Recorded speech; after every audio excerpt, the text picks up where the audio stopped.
Yes, ma'am. Can you follow? Yes, ma'am. Ma'am, one more doubt.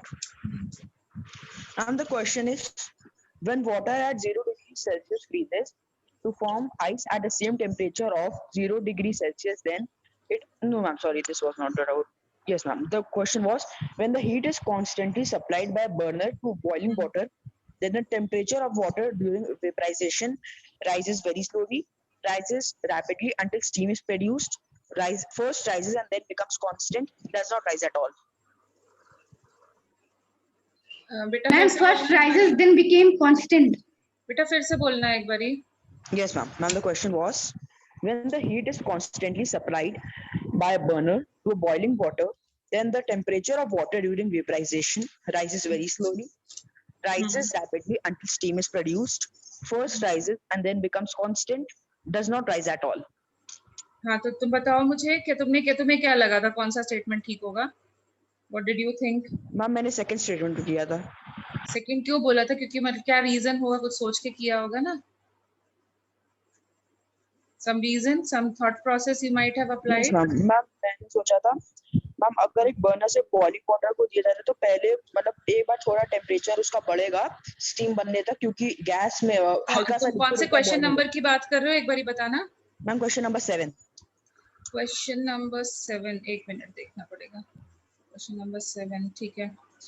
When heat is constantly supplied by a burner to boiling water, the temperature of water during vaporization, मतलब जब vaporization हो रहा होता है, during vaporization क्या रहेगा? Tell me yourself. Doesn't it become, what is vaporization? जब liquid vapor में convert हो रहा होता है, उस duration में क्या होता है? मैम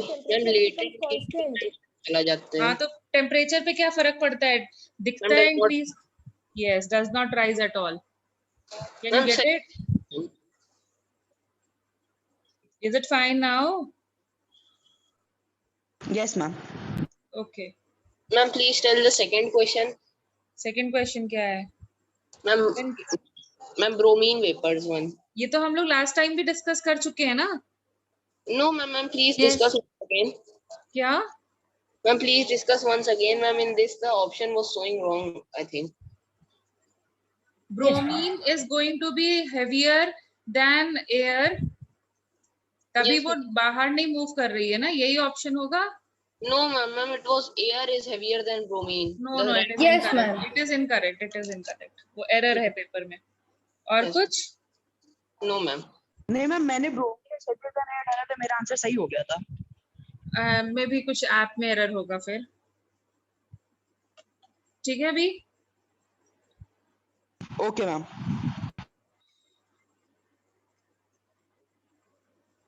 चलो देखते हैं.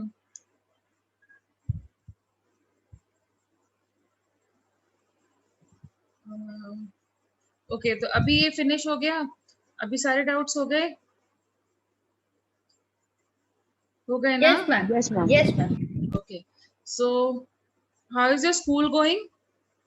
Ma'am, it will start from tomorrow. It will start from tomorrow. It will start from tomorrow. Okay, for everyone. Matter around this pure is going on in my school. And the first chapter is finished? Yes, ma'am. Okay, did you face any difficulties? No, ma'am. The tests are going on. कोई difficulty feel हुई थी? No, ma'am. Okay, you were able to answer the questions? Yes, ma'am. Okay, anyone else? Ma'am, mine was language of chemistry and physical and chemical changes. Yes, ma'am. क्या? Ma'am language of chemistry में पहला chapter था और physical और chemical changes में second chapter था. अच्छा, physical and chemical changes तो शायद हमने थोड़े से डिस्कस किए थे ना? यस मैम, हम लोग. और फिर लैंग्वेज ऑफ केमिस्ट्री में एलिमेंट्स, कंपाउंड्स, यही सब होता होगा? यस मैम, सारे फॉर्मूले, वैलेंसी, एटॉमिसिटी, सिंबल्स कैसे लिखते हैं, कंपाउंड कैसे बनते हैं, सब. हाँ तो एलिमेंट्स एंड कंपाउंड्स डिस्कस किए थे ना हमने शायद? यस मैम, बस इतना ही हुआ था. हाँ ठीक है. हम लोग 3 टाइप ऑफ सॉल्यूशन थे. क्या चीज? कोलाइड और हम लोग. हाँ I know I am just starting with that part only. तो हम लोग कर रहे थे बेसिकली अबाउट मिक्सचर्स, और मिक्सचर्स में भी हम लोग क्या पढ़ रहे थे, सॉल्यूशंस के बारे में पढ़ रहे थे। तो पहले मिक्सचर की बात करते हैं। मिक्सचर्स तो देखो क्या होता है, 2 और more components are mix together in any proportion, तब हम उसको मिक्सचर बोलते हैं। और जो सॉल्यूशन होता है, उस सॉल्यूशन में क्या होता है, जब हम लोग सॉल्वेंट जो है लिक्विड स्टेट में लेते हैं, ऐसा मिक्सचर जिसमें जो सॉल्वेंट है वो लिक्विड स्टेट में हो, तो उसको हम क्या बोलेंगे, कम ऑन टेल मी, क्या बोलेंगे,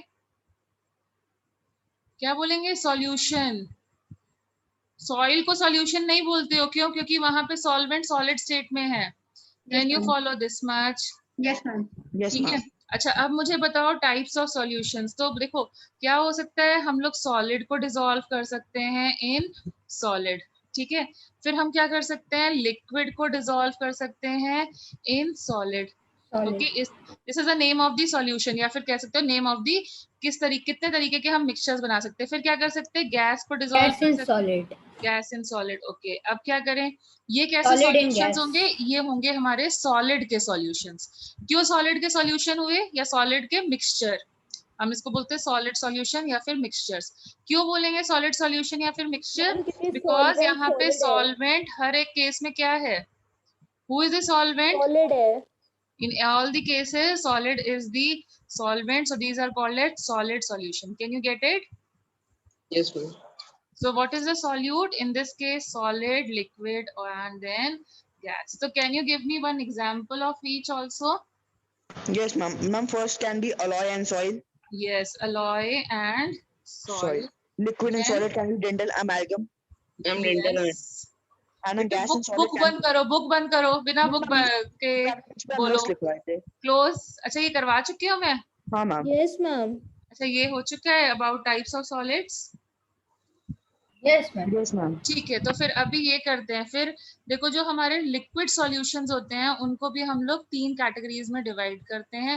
फर्स्ट कैटेगरी जो होती है उसमें क्या होता है, वो होती है, वो भी शायद मैंने तुम्हें बता दिया था, 3 ma'am, कैटेगरीज true में डिवाइड solution. करते हैं। ट्रू सॉल्यूशन, ठीक है।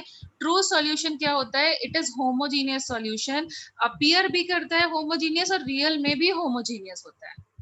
ओके, मतलब कोई एल्यूजन वाली चीज नहीं है, it appears to be homogeneous and it is real में भी homogeneous. so, supposing sugar solution की बात करें, सॉल्ट सॉल्यूशन की बात करें, ये सब होमोजीनियस उसमें ही आते हैं। Solution, vinegar, all these are true solutions. Okay, because ऐसा क्यों बोलते हैं they are true solutions, because particles of solute are thoroughly mixed with water. Thoroughly mixed with water. इतना अच्छे से मिक्स होते हैं, या फिर mixed with solvent, इतने अच्छे से मिक्स करते हैं कि that cannot be distinguished, मतलब तुम पता ही नहीं कर सकते, even by microscope also you cannot distinguish कौन सा solute है and by कौन सा solvent है, distinguished from one form to another. Okay, अब टाइप्स ऑफ सॉल्यूशंस में एक और चीज आती है, एक और मैम, कैटेगरी। हाँ, मैम विनेगर में कौन सा सॉलिड होता है? क्या विनेगर में? बेटा, विनेगर में एसिटिक एसिड होता है, उसको पानी में डिसॉल्व करते हैं। Okay ma'am. Okay, types of solutions. तो टाइप्स ऑफ सॉल्यूशंस में हमारे पास 2 तरीके के आते हैं। एक होता है, अगर एक्वस सॉल्यूशन, नाम से क्लियर हो रहा है, what does aqua stand for? In combination with water. Yes, so when your solvent is going to be water, ठीक है, ऐसा केस हो सकता है। ज्यादातर जो हम लोग अभी तक पढ़ते हैं उनमें ज्यादातर टाइम सॉल्वेंट वाटर ही होता था ना। Yes ma'am.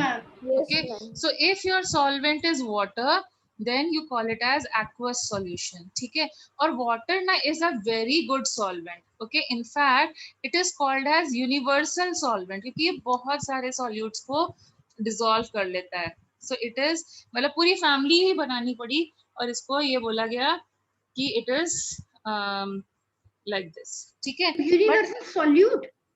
Solvent, universal solvent, sorry, universal solvent, ठीक है। नॉन एक्वस सॉल्यूशन मतलब अब तो क्लियर हो गए होगा कि सॉल्वेंट क्या नहीं होना चाहिए, Liquid. वाटर नहीं होना चाहिए, मैम ठीक है, वाटर। वाटर नहीं होना चाहिए।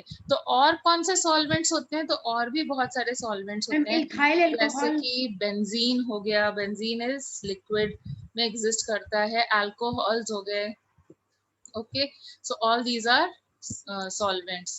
कार्बन टेट्रा क्लोराइड हो गया, ये सब non aqueous solvents.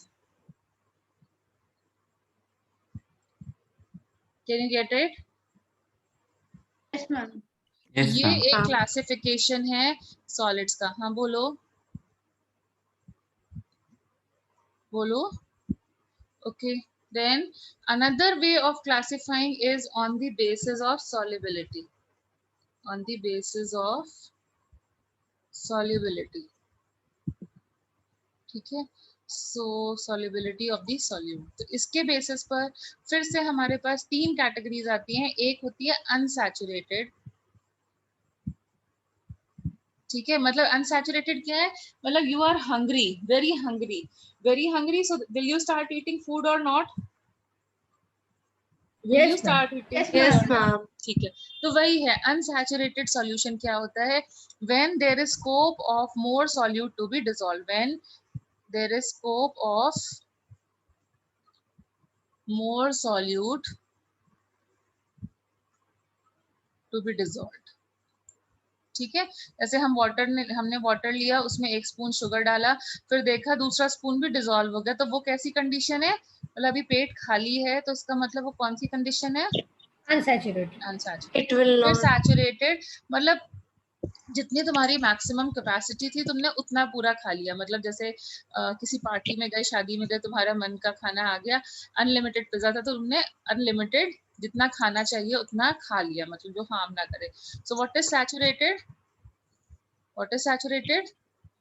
No more solute more can No be more dissolved. No space. more solute can dissolve in it. ठीक है, कैन बी डिसॉल्व, मतलब डिसॉल्व कर सकते हो, लेकिन उसके लिए तुम्हें हीट करना पड़ेगा। तुमने देखा होगा ना, जब हम लोग घर, तुमने लास्ट लॉकडाउन में बहुत सारे कुकिंग शोज देखे होंगे, तो उनमें कुकिंग शोज में तुमने देखा होगा कि कभी कभी जब आपको कोई स्वीट डिश बनानी होती है, तो आप उसको मतलब स्वीट जो शुगर होती है उसको वाटर में डिसॉल्व करते हैं, हीट करते हैं। Yes ma'am, sugar Yes, syrup. ma'am. Sugar syrup बनाने के लिए हम उसको हीट करते हैं। क्यों? क्योंकि when I increase the temperature, on increasing the temperature, what happens? And the What There happens? is more The space inter between the yes, particles. intermolecular space also increases. Intermolecular space between the particles increases. That means more solute can be dissolved. Yes, ma'am. Ma'am, please show the last page. Wait a minute. Can be dissolved. अगर more solute can be dissolved, तो what is solubility? Solubility का मतलब क्या होता है? Maximum amount of solute to be dissolved at a particular temperature. क्योंकि तुम्हें दिख रहा है सॉल्युबिलिटी, अगर हम टेम्परेचर बढ़ाएंगे तो सॉल्युबिलिटी इंक्रीज करेगी। Maximum amount of solute that can be dissolved. Excuse me, ma'am. Yes Ma'am, like if we heat a substance, its solubility can increase. So, ma'am, this can go on forever, or there is a limit till a substance can be heated. Obviously उसके बाद में जो तुम्हारा substance होगा वो vaporise कर जाएगा। Liquid हमेशा थोड़ी ना हीट करते रह सकते हो, Yes, ma'am. ठीक है, तो वो सॉल्युबिलिटी खत्म हो जाएगी फिर। Can you get it? Yes, ma'am.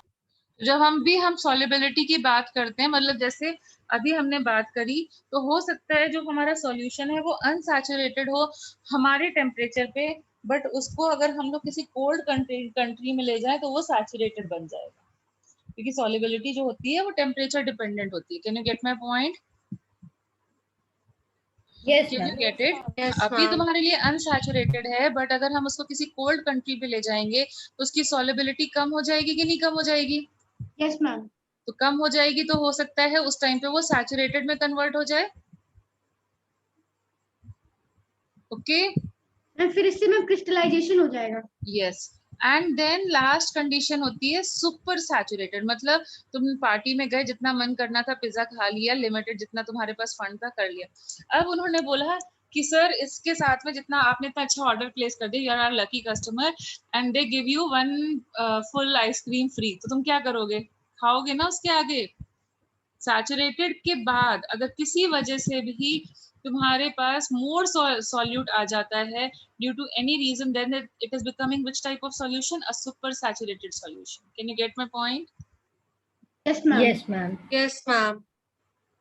If due to any means you happen to get more solute, okay, so that means more than saturated solution, more than saturated condition,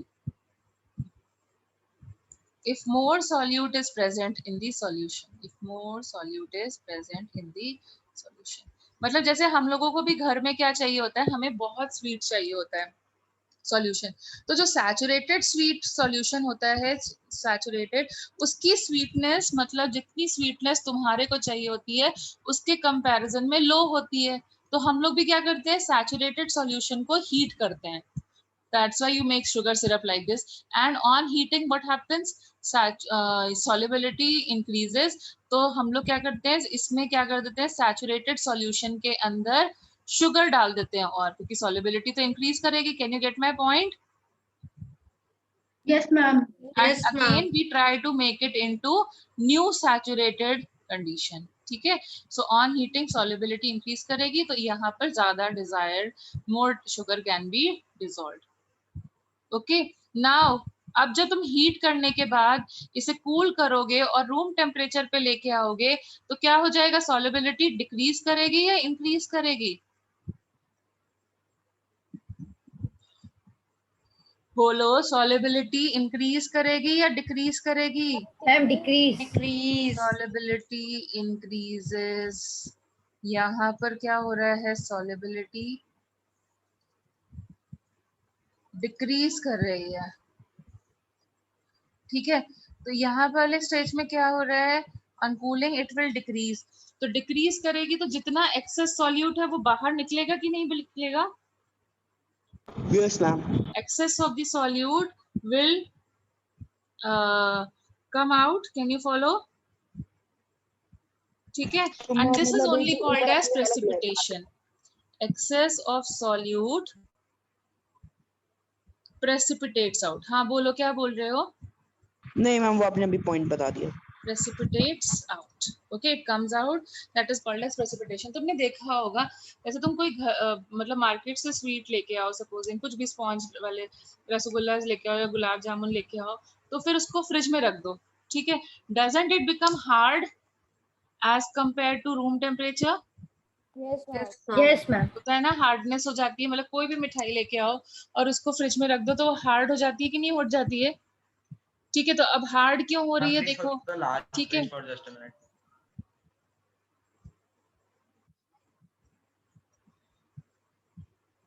Ma'am, done.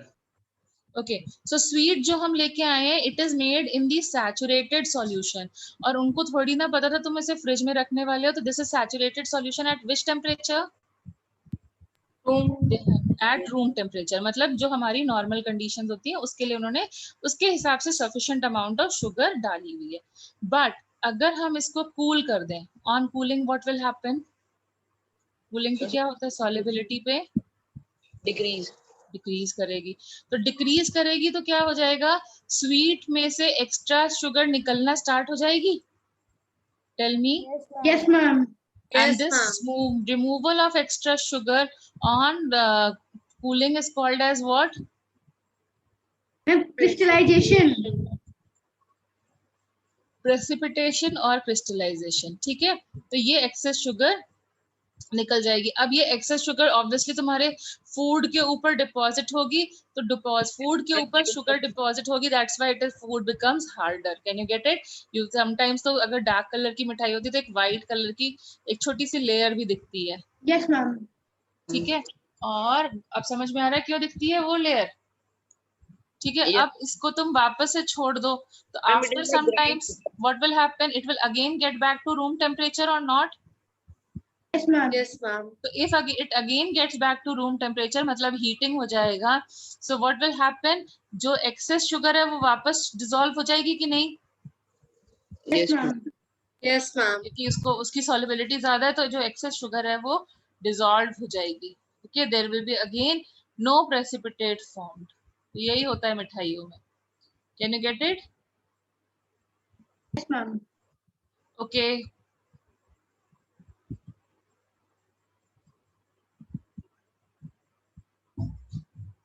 ठीक है ना इतना? Yes, ma'am. Ma'am, please don't remove Yes. it. What are you saying? Ma'am, please don't remove it. Okay.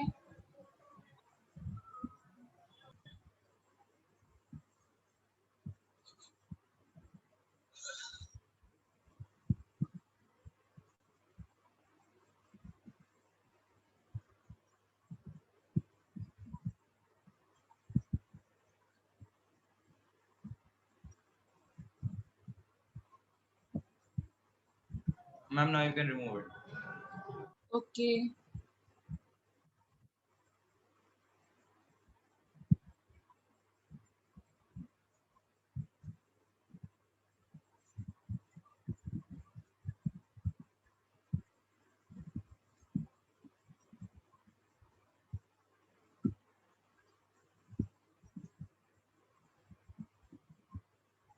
अभी ठीक है. Saturated, super saturated और unsaturated solution समझ में आया? Did you get it? Yes, ma'am. तो देखो अनसैचुरेटेड सॉल्यूशन तो कैसे भी बना लो, मतलब पानी लो उसमें डाल के बना दो. सैचुरेटेड सॉल्यूशन मतलब प्रेसिपिटेशन से पहले वाली स्टेज तक करना है. ठीक है. और सुपर सैचुरेटेड बनाने के लिए क्या करना पड़ता है? अब देखो ऑब्वियस सी बात है, अगर तुम सेम टेम्परेचर पे रखोगे तो सेम टेम्परेचर रखोगे तो जैसे ही वो सैचुरेट बनेगा सैचुरेटेड सॉल्यूशन में, जैसे ही तुम एक्सेस ऑफ सॉल्यूट डालोगे वो क्या कर देगा? वो उसको फेंक देगा ना. यू आर वेरी स्टबर्न, इसके आगे मुझे कुछ नहीं खाना है. तो क्या करना पड़ेगा? सैचुरेटेड सॉल्यूशन प्लस शुगर डालोगे तो क्या हो जाएगा? क्या ये शुगर को लेगा? जगह ही नहीं है उसके पास No. अंदर. तो what will happen? Sugar will start precipitation. तो हमें पता चल जाएगा सैचुरेटेड सॉल्यूशन है. तो अब बताओ, मोर देन ये मोर शुगर हम कैसे डिसॉल्व करें इसे? Heating. तो हम क्या By more करते Raising the heating. temperature. if supposing you want to prepare a super saturated solution, जैसे हमें मिठाई के लिए चाहिए था, तो if you want to prepare a super saturated solution, so what we do, you take a saturated solution and start heating it. ठीक है. तो अब समझ में आ रहा है हमेशा शुगर पेस्ट में हीटिंग क्यों लगती थी? Yes, ma'am. So on heating what will happen? Solubility will increase. Increase करेगी कि नहीं करेगी? Yes, Yes, ma'am. ma'am. It will. और अगर solubility इंक्रीज करेगी that means more solute can be dissolved. Yes, ma'am. So super saturated को बनाने के लिए हमें हमेशा क्या करनी पड़ती है? How to make a super Ma'am, saturated? heating. Ma'am, heating or raising the By heat- temperature. ठीक है. Heating Get it.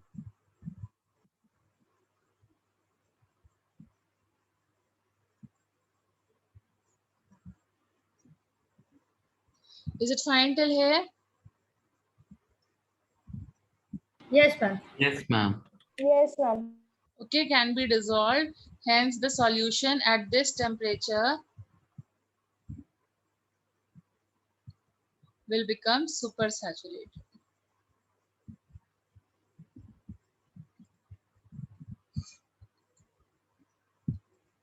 For lower temperatures.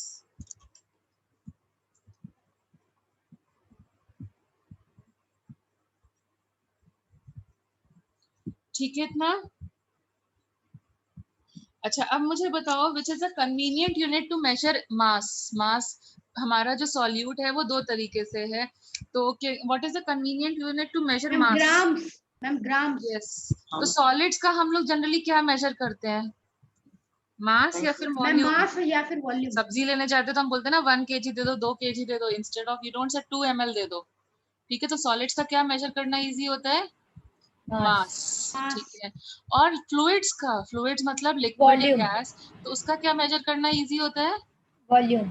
Volume. Okay, तो अब हम जाते हैं कंसंट्रेशन टर्म। तो कितना सॉल्यूट डिसॉल्व्ड है, कितने अमाउंट ऑफ सॉल्वेंट में, उसको एक्सप्रेस करने का जो तरीका होता है उसको हम बोलते हैं concentration terms. Okay, concentration terms tells any person what is the ratio of solute and solvent, ज्यादा है कि कम है, concentration terms. Okay, this denotes the ratio of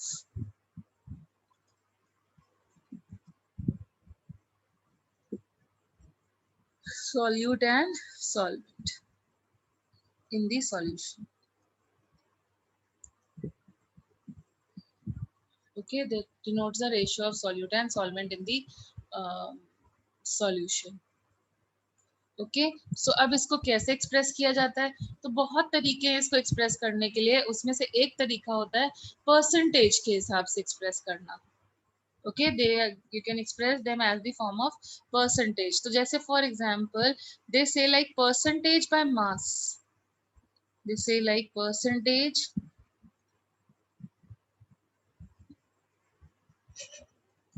by mass. ठीक है, सो अब बताओ परसेंटेज बाय मास और percentage by weight.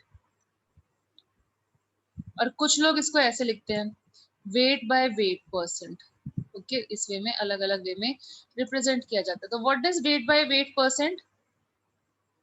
Ma'am, Tell me, weight it of will be- solute upon weight of Yes. solvent into So 100. weight of solute upon weight of solution into 100. And what will be the weight of solution? Solute plus solvents weight. Yes, plus solvent का weight. Can you follow this? Yes, ma'am. Yes, ma'am. अब बताओ Yes, ma'am. मतलब solute और solution दोनों कैसे होने चाहिए, क्योंकि हम वेट को यूज कर रहे हैं, किस स्टेट में होने Solid. चाहिए? Ma'am, solid. Yes. So this unit weight by weight percent is generally used for solutions where both of the solute and the Ma'am, please to the solvent. last page. Please wait, I'll send you the PDF. So please इतना हरी में मत रहो।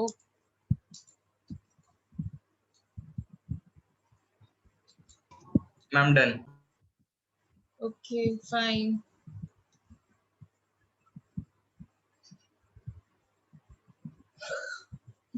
तो बताओ अपने आप से ये solution in which both solute and the solvent are in solid state, वहां पर हम लोग प्रेफर करते हैं कि हम लोग वेट बाय वेट मेजर करें, क्योंकि सॉलिड चीजों का मास लेना इजी होता है ना। बोलो सॉलिड Yes, ma'am. तो गिव मी कौन से एग्जांपल्स हो सकते हैं जहां हम लोग weight by weight percent express करेंगे? Ma'am, soil like the Ma'am, Yes, oil, Stop more. salt and sugar. The soil, alloys, amalgams. Yes, amalgams liquids होते हैं, मरकरी लिक्विड होता है ना। Yes. ठीक है, अब देखो ऐसे ही हम क्या कर सकते हैं, वॉल्यूम बाय वॉल्यूम परसेंटेज, या फिर हम लोग ऐसा लिख सकते हैं परसेंटेज बाय वॉल्यूम। तो इसको कब एक्सप्रेस करना है? When the When both the solute things are solution volume is liquid. Yes, gas का या फिर लिक्विड का वॉल्यूम मेजर करना इजी होता है। हम घर पे भी यही करते हैं ना, अभी हमें सिलेंडर होता है, मेजरिंग सिलेंडर होता है, उसमें हम पानी डालते हैं फिर चेक कर लेते हैं। Don't we do it at home also? Yes, ma'am. Yes, ma'am. उसमें मार्किंग्स लगी होती है, उसके हिसाब से चेक कर लेते हैं।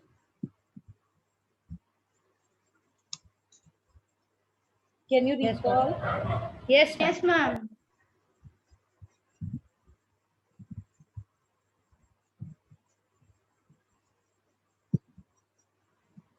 ओके, तो यहाँ पे कब यूज करना है अपने को, बोलो?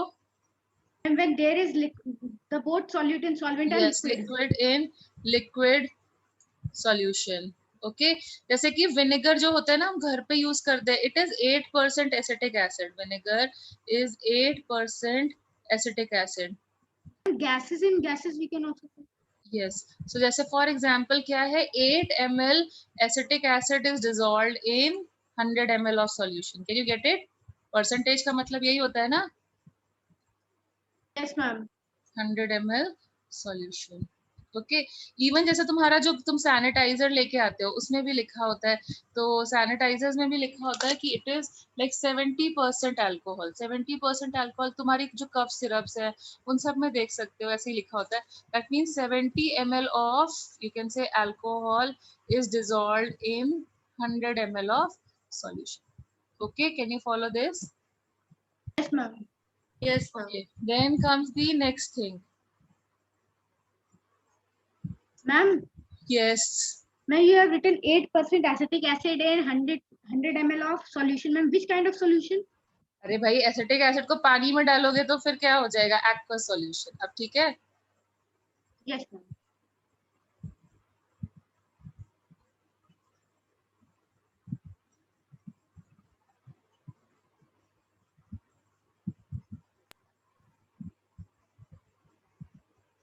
ओके तो इसका फॉर्मूला क्या होता है?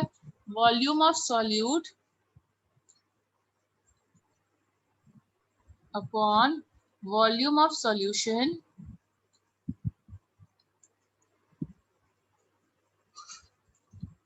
इनटू 100। ठीक है, अच्छा अब कुछ ऐसे सॉल्यूशन होते हैं ना जिसमें सॉल्यूट सॉलिड हो और लिक्विड सॉल्वेंट हो। Tell me. Yes, ma'am. Sugar solution के लिए Yes, क्या यूज ma'am. करोगे? शुगर सॉल्यूशन के लिए प्रेफरेबली क्या यूज करोगे? क्योंकि वो तो सॉलिड होती है, सॉलिड का मास किसमें मेजर करना इजी होता है? Mass upon Yes, तो upon यहाँ volume. पर हम लोग क्या बोलते हैं? Weight by volume percentage. ये कब यूज करते हैं?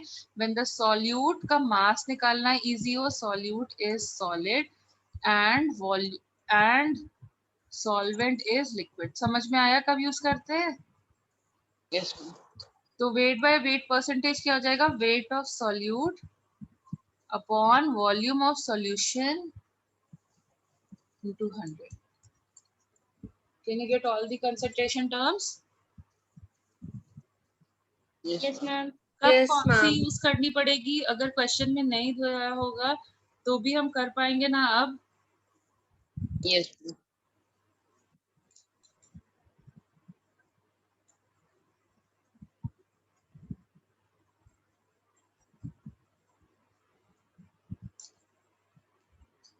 ओके अब इसके साथ साथ कुछ और भी होते हैं, जैसे कि हम लोग जब बहुत बहुत परसेंट का मतलब क्या होता है? What does percent stand for? Percent का मतलब क्या Expressing होता the है? unit in पर terms of 100. Yes it stands for पर 100 में कितना प्रेजेंट है, 100 ग्राम्स में। तो ऐसे ही होता है पर मिलियन। पर मिलियन का मतलब क्या हो जाएगा? कितने पार्ट सॉल्यूट प्रेजेंट है पर मिलियन। पर मिलियन मींस पर 10 रेज टू द पावर 6। तो ऐसी चीजें जो होती हैं, जैसे फॉर एग्जांपल अगर हम बोले 3 ग्राम्स ऑफ दिस, या फिर सपोजिंग ऐसे 0.03 grams of solute is dissolved in 100 grams of water. Tell me what will be the percentage weight by weight? Solve करके बताओ। 0.03%. 0.03%। ठीक है, बट ये लोग यहाँ पर इतना छोटा यूनिट भी नहीं यूज करना चाहते हैं और कम यूज करना चाहते हैं, तो उन लोगों ने क्या किया? एक और छोटे यूनिट्स के लिए डिफाइन करने के लिए एक और चीज डिड्यूस करी है जिसको हम बोलते हैं पार्ट्स पर मिलियन। पार्ट्स पर मिलियन। तो पार्ट्स पर मिलियन शॉर्टकट में हम लोग लिखते हैं ppm। व्हाट डज, कहीं सुना है ये, देखा है ये चीज ppm? Yes, ma'am. Yes, ma'am. हाँ, कहाँ देखा है? मैम केमिस्ट्री की बुक में मैम पिछले सेशन में था। किस लिए दिया था? यस मैम, कार्बन मोनोऑक्साइड की कंसेंट्रेशन के लिए। यस तो देखो पॉल्यूटेंट स्मॉल अमाउंट में भी हार्मफुल होंगे ना? Tell me, pollutant ma'am. Yes, small ma'am. Amount में भी हार्मफुल होंगे, तो हमारे एटमॉस्फेयर में कितने ये चीजें प्रेजेंट हैं, कितने पॉल्यूटेंट्स प्रेजेंट है, उसी के लिए बहुत छोटा अमाउंट होगा, इसीलिए हम लोग उसको ppm में लिखते हैं। Okay, it is written in ppm। So what is it? It will be ppm का मतलब हो जाएगा weight of solute upon weight of solution. Same ऐसे ही रहेगा, लेकिन परसेंट में हम लोग किससे मल्टीप्लाई करते थे? 10 to power 6। बेटा परसेंट में किससे करते थे? 100. 100. मिलियन के लिए किससे करना पड़ेगा? 10 to 10 to the the power power 6. Similarly, you can have parts per billion. 10 to the power 9. Yes, so if you want ppb, इसको बोला जाता है ppb. So again it will be weight of solute upon weight of solvent into 10 raised to the power 9. अब clear है? Yes, Yes. ma'am.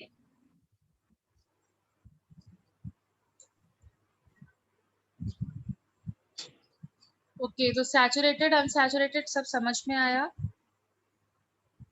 Yes, ma'am. Yes, ma'am. Yes ma'am.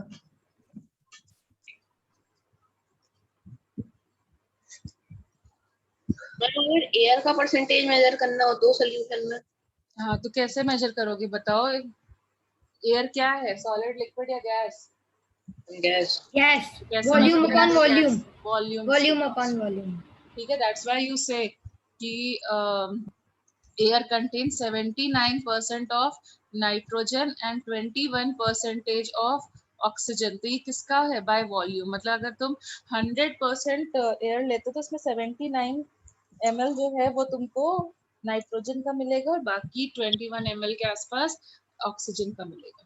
ठीक है, तो air को गैसियस में है इसलिए it will be measured in ml. ml. ऐसे ही तो करते हैं मेजरमेंट. तुम कोल्ड ड्रिंक की बोतल भी लेके आते हो तो उसमें ml लिखा होता है कि नहीं लिखा होता है? केजी नहीं लिखा होता है. अब रीजन समझ में आ रहा है क्यों?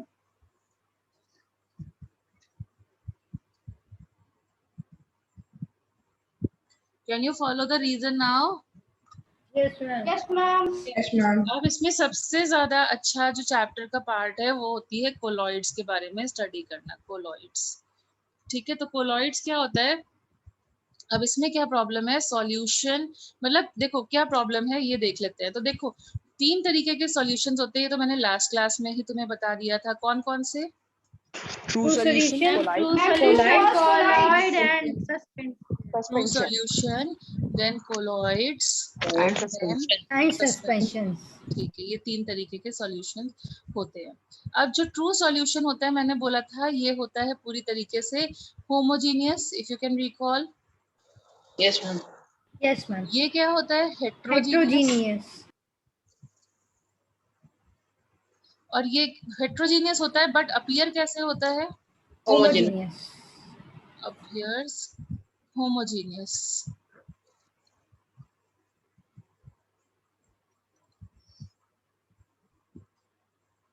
और सस्पेंशन कैसा होता है? Heterogeneous. हेट्रोजीनियस.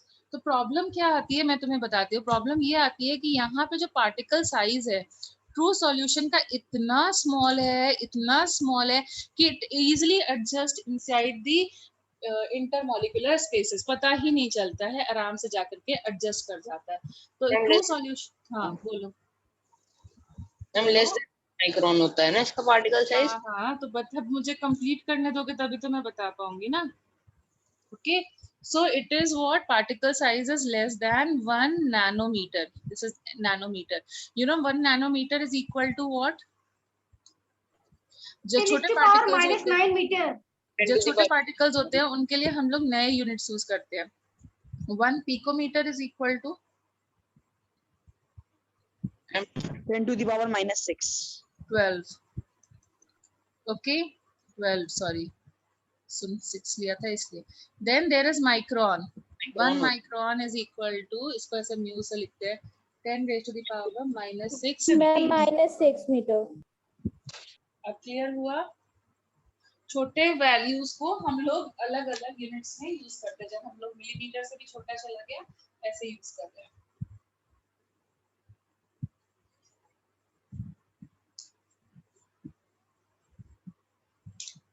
कोई problem?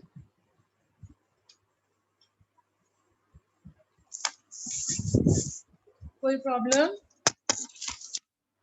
No, ma'am. No ma'am. No, ma'am. Just a minute.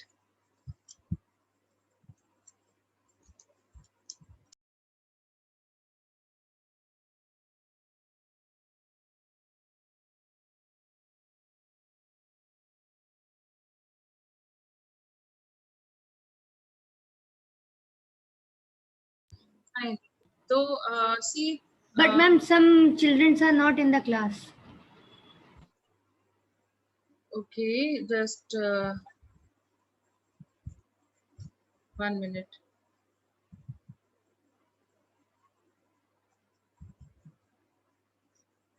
Okay, I'm putting a message, they will join.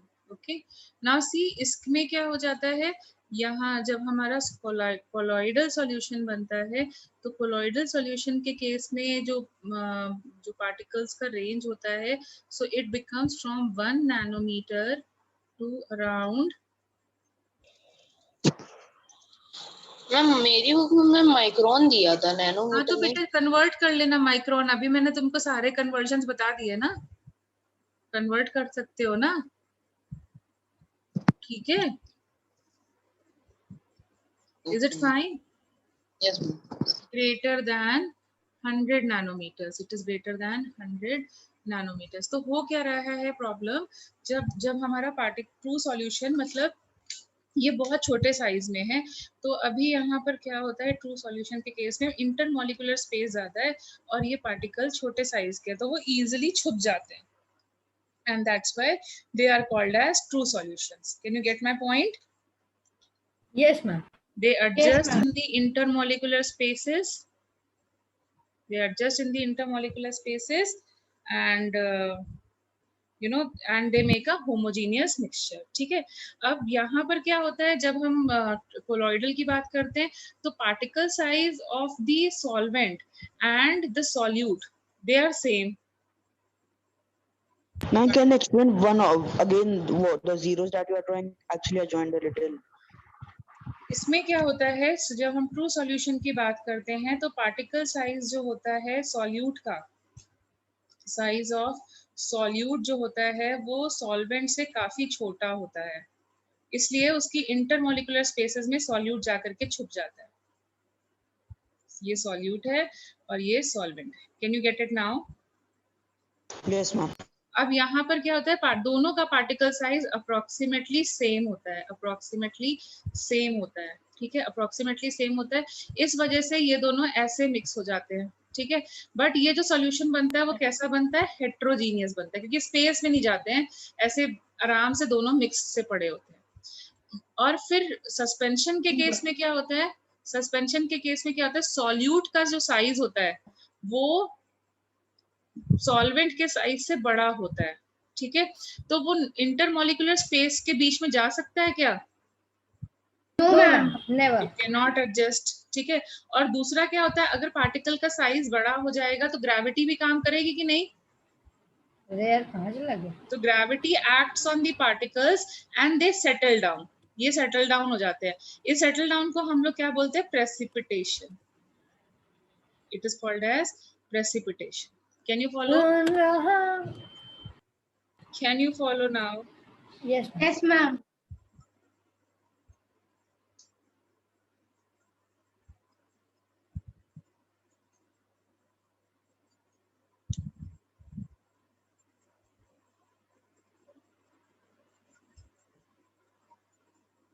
Ma'am, what is 1 ms? Intermolecular spaces. Okay, ma'am. What is the size of particles in colloids and suspensions? It is already written over here. Approximately same.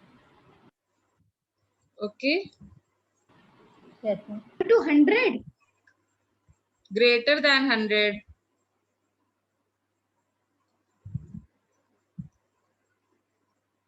Is it fine? Yes, ma'am. Yes, ma'am.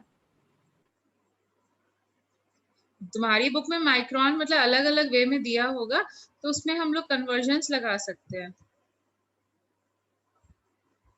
Is it fine? Yes, ma'am.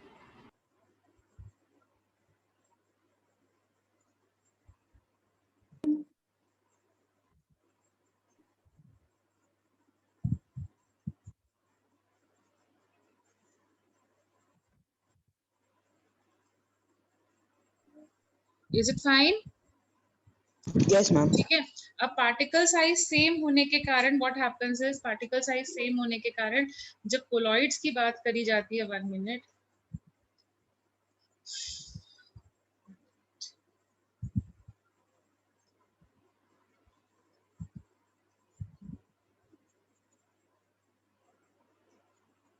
तो इन colloids, जब हम इन colloids की बात करते हैं तो इन colloidal solution, इनको हम बोलते हैं colloidal solution.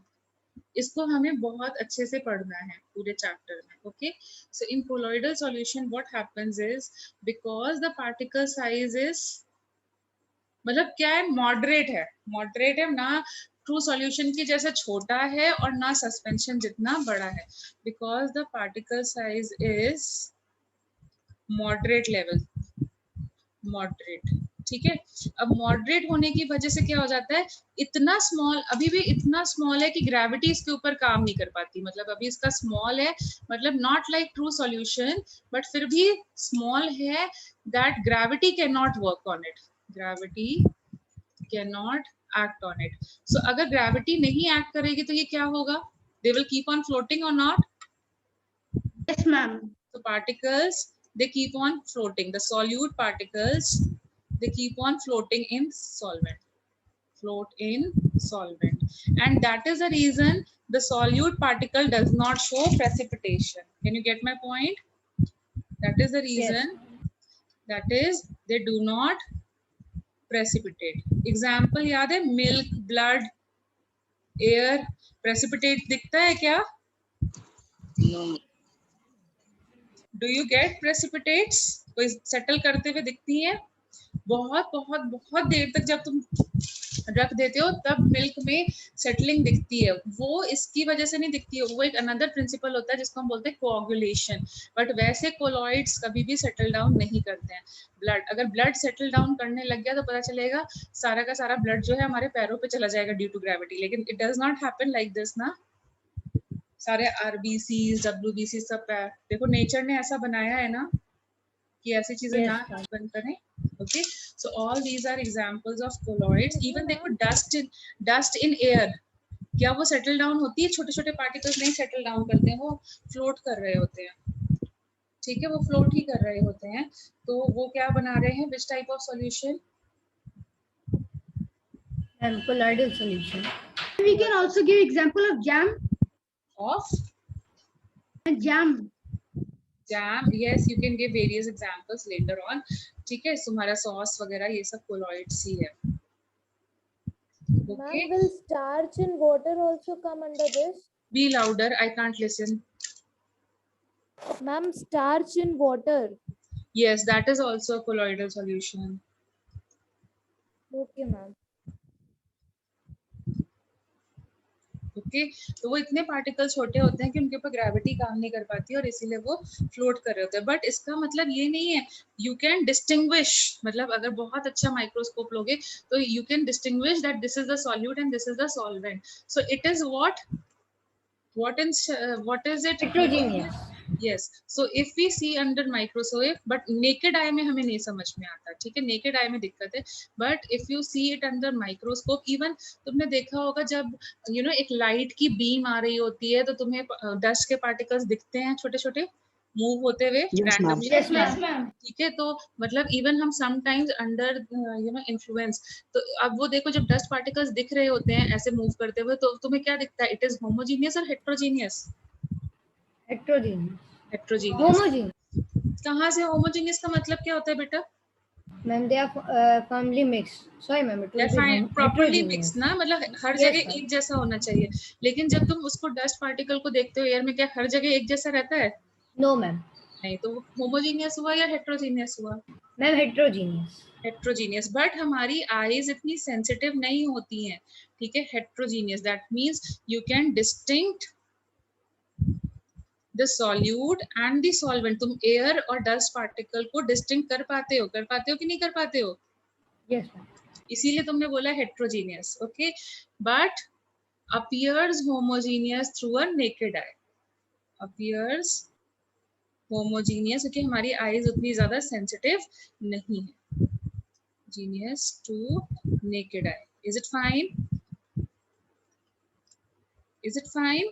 Yes, ma'am. Even तुम Yes, अगर ma'am. मतलब अगर तुम माइक्रोस्कोप में देखोगे तो तुम्हें दिखेगा, ब्लड को भी माइक्रोस्कोप में देखोगे तो तुम्हें WBC, RBCs अलग अलग शेप्स में दिखेंगे।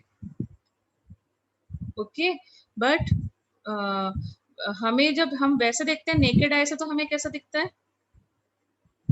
Ma'am, homogeneous. तो समझ में आया, जो कोलॉइडल सॉल्यूशन होता है वो नेकेड ऐसे नहीं पता चलता है कि होमोजीनियस है या हेट्रोजीनियस है। Okay, okay. Is it fine? अब देखो properties of colloids. Properties of colloids, जो कोलॉइडल सॉल्यूशन होता है उसकी कुछ प्रॉपर्टीज होती हैं। प्रॉपर्टीज ऑफ कोलॉइड्स, तो इसमें एक प्रॉपर्टी आती है जैसे कि वो होता है जो हम लोग मोशन देखते हैं, Tyndall effect. And what is this? I'll tell you properties of colloids. Brownian movement. So when you see that air मतलब beam of light में, तो वो particles क्या होते हैं, randomly move कर रहे होते हैं कि नहीं, float कर रहे होते हैं? Yes, ma'am.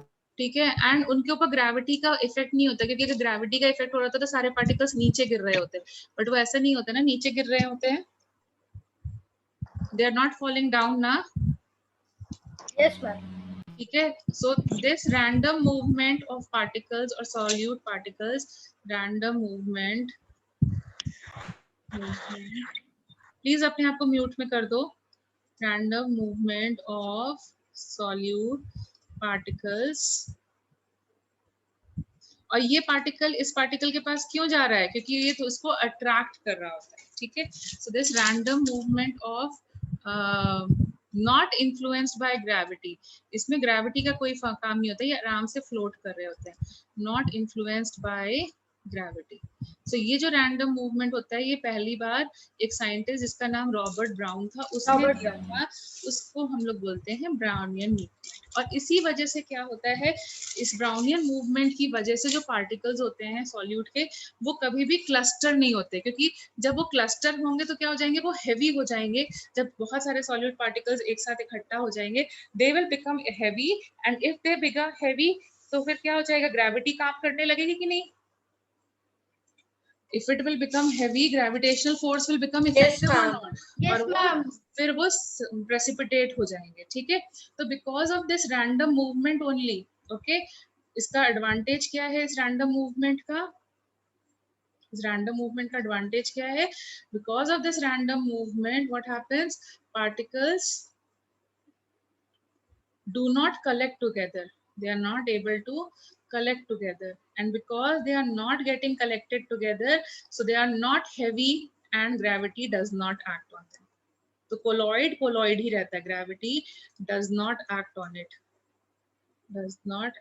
it, so no precipitation। तो देखो मिल्क की तरह ही रहता है काफी देर तक, एज अ कोलॉइड ही रहता है ना काफी देर तक, उसके पार्टिकल्स सारे के सारे नीचे नहीं सेटल कर रहे होते। क्यों? क्योंकि वो एक दूसरे को धक्का मार करके, अगर बाई चांस 2-3 पार्टिकल इकट्ठा हो भी गए तो क्या होगा, इसको ये पुश करेगा और इसको वापस से अलग अलग कर देगा। Okay, can you follow?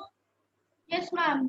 ठीक है, देन एक और प्रॉपर्टी होती है कोगुलेशन। ये इंग्लिश का ही टर्म है जिसको हम बोलते हैं कोगुलेट करना। कोगुलेट करना मतलब टू कलेक्ट, टू कलेक्ट। तो कभी कभी हम क्या करते हैं, ऑन पर्पस, जब हमें मर्जी होती है तो हम क्या करते हैं, on purpose we make this is what we try is, कि हम क्या करते हैं, हम ऐसा कुछ काम कर देते हैं कि जब सारे solute particles in colloid due to any reason gets collected together, ठीक है, collected together and precipitate, क्योंकि collect हो जाएंगे together, they will become heavy or not, they will become heavy and gravity will act on them, and gravity acts, और अगर gravity ने काम करना स्टार्ट किया तो will they precipitate? Yes, ma'am. Hence तो इसकी वजह से आ जाता है precipitation, hence precipitation। ठीक है, अब इस precipitation की वजह से don't you think colloidal वाली चीज खत्म हो गई? Yes, ma'am. Colloidal solution is destroyed। ठीक है, तो ये हम लोग कभी कभी क्या होता है, जानबूझ के करवाना चाहते हैं, जैसे कि मिल्क को हम लोग जानबूझ के कोगुलेट करवाते हैं। कैसे कोगुलेट करवाते हैं, उसमें क्या करते हो तुम, वो डाल देते हो ना लाइक लेमन, तो वो कोगुलेट Yes, हो ma'am. जाता हम है लोग उसका सारा फिर सॉलिड, जिसको तुम पनीर बोलते हो बाद में। तो उसका क्या होता है, सारा सॉलिड चीजें अलग आ जाती हैं और लिक्विड लिक्विड अलग हो जाता है। तो हम उसे कोगुलेट करा रहे हैं कि नहीं करा रहे हैं? Yes, ठीक ma'am. है। तो हम जो एक्सटर्नल एजेंट डाला जाता है ना, जिससे कोगुलेशन होता है, उसको हम लोग बोलते हैं, क्या बोलेंगे, it is called as coagulating agent. Coagulating agent. अच्छा, घर में कभी हम लोग जैसे सॉस बनाते हैं कोई भी, तो हमारी जो सॉस होती है अगर हम उसको थोड़ी देर के लिए रख देते हैं तो क्या होता है, पानी अलग हो जाता है और सॉलिड अलग अलग हो जाता है, ऐसा होता है कि Yes, नहीं? ma'am. Yes, ठीक है। ma'am. Ma'am, बट chutney जो हम also. मार्केट से लेके आते हैं जैम एंड सॉस, उसमें ऐसा नहीं होता है। क्यों? क्योंकि उसमें तुम देखो, अब जाके इंग्रेडिएंट्स पढ़ना, उसमें लिखा होता है स्टेबलाइजर्स। स्टेबलाइजर्स कोगुलेटिंग एजेंट क्या है, जो कोगुलेट करवाएंगे। स्टेबलाइजर्स क्या है? स्टेबलाइजर्स क्या है, वो कोगुलेट नहीं होने देंगे। Okay, which do not promote Coagulation. Do not promote coagulation. तो अब जैसे हम लोग, जैसे अगर हम लोग लोकल पर्सन से दूध मिल्क लेते हैं तो वो क्या होता है, वो थोड़ी देर में कोगुलेट हो जाता है। बट हम अमूल का लेके आते हैं तो वो कोगुलेटेड नहीं होता है। क्यों? क्योंकि उन्होंने स्टेबलाइजर्स डाले होते हैं। हम बाजार की चीजें लेके आते हैं, सॉस लेके आते हैं, तो वो कोगुलेट नहीं होती है। उसका रीजन समझ में आ रहा है? अब जाकर के इंग्रेडिएंट्स देखना। उसके इंग्रेडिएंट में लिखा रहता है स्टेबलाइजर और उसके टाइप। Yes. अब समझ में आ रहा है क्यों लिखा होता है? It Yes, is all ma'am. chemistry, so that it does not coagulate. क्योंकि coagulate हो जाएगा तो तुम खाओगे नहीं, खरीदोगे नहीं, तो फिर इसीलिए उसमें stabilizers डाले जाते हैं, and that is why it does not happen over there. Can you follow? Yes, ma'am. ठीक है, ओके। तो अभी हम लोग प्रॉपर्टीज ऑफ कोलॉइड्स फिर से कंटिन्यू करते हैं नेक्स्ट क्लास में। अभी के लिए इतना ही रखते हैं। अभी तो टेस्ट इस वीक में नहीं अनाउंस किया है ना? No ma'am. No, ma'am. But फिर भी एज एन होमवर्क तुम क्या करोगे, इसमें देखना कोई डीपीपी दी हुई है, अभी अपने नोट्स रिवाइज करो। ठीक है, ओके मैम। क्योंकि ये बहुत ज्यादा डिफिकल्ट या वैसे चैप्टर्स नहीं है जिसमें मैं बहुत ज्यादा तुम्हें होमवर्क दे सकूं। Once this chapter is finish, then we will come to real chemistry and then we will have lots of homework. Okay, ये तो थ्योरी वाला चैप्टर है, इसमें क्या होमवर्क देंगे, क्या ही होमवर्क बनेगा। तो इसको तुम रीड कर लो अपने हिसाब से, जहां तुमको डाउट आता है तुम वो पूछ लेना। जब हम लोग नेक्स्ट चैप्टर में स्टार्ट करेंगे ना, तब से हमारी रियल केमिस्ट्री स्टार्ट होगी। Okay, Okay, ma'am. Ma'am, can the Yes. test be on next Sunday? हाँ, Ma'am, will be the test on next Sunday? No idea, we'll have to discuss. I thought कि Sunday को होना है, but अभी last Sunday ही हुआ है ना, तो अभी क्लियरिटी नहीं है, मैं डिस्कस करके देखते हैं। Okay. ओके, क्योंकि बाकी टीचर्स को भी तो एग्री करना पड़ेगा ना, Yes, ma'am. उनका सिलेबस कितना हुआ है।